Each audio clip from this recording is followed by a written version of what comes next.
Sveiki, šiandien apie trečiąjį mitą. Esu gavusi pastebėjimą, jog gyvenimas labai pasikeitė vienai moteriai, kai vadovė sugalvojo tapti geresnė savo versija ir paskelbė komandai anot jos nerealius tikslus.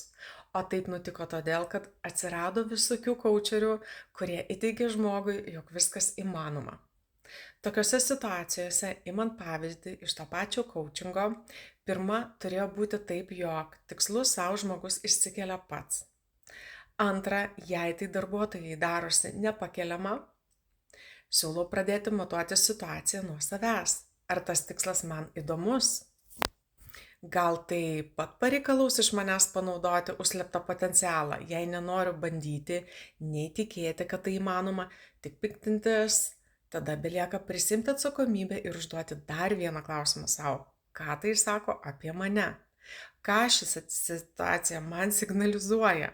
Gal aš gyvenime elgiuosi taip, keldama aukštus reikalavimus, pavyzdžiui, namuose vaikams.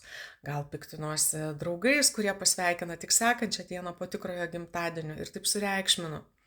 Pagalvokite, galite rasti įdomių dalykų. O gal tiesiog tai bus paskutinis lašas paskatinęs jūs keisti požiūrį arba netgi patį darbą. Variantų yra daugybė, bet ar tikrai tai nutiko jūsų gyvenime dėl kaučerio?